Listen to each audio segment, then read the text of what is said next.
mailala ang ating pong Panginoon, nung mailala o po siya mga kaibigan, yung plano ko po noon at pagpapakamatay, pagsusuicide ay natigilan po.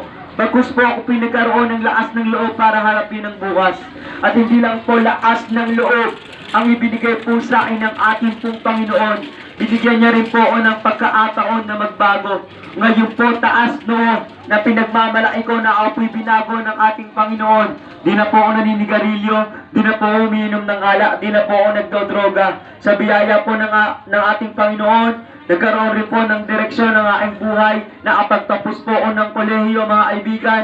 At ngayon po may maayos na po na trabaho sa biyaya po ng ating Panginoon. Yung buhay po na meron ako ngayon ay hindi ko iisipin na mangyayari sa akin kung wala po, kung hindi ko po nailala ang ating Panginoon. At yung tapang po na ginagamit ko noon sa pagbibisyo, sa pagbasa ulo, ay ginagamit ko po yung tapang ko ngayon upang ibahagi po yung kabutihan po ng ating Panginoon. Kaya ikaw yung kaibigan, hindi ko alam kung anong buhay meron ka, kung anong pinagdadaanan mo ngayon. Isa lang alam ko kaibigan, kaya ang tulungan ng ating Panginoon. Kaya sa oras na ito kaibigan, pakinggan mo yung salita ng Diyos na dadali ng aking kasama. Kaibigan, at alam ko ito'y may malaking magagawa sa buhay mo. Yun lamang po, sa Diyos po ang lahat ng kapurihan.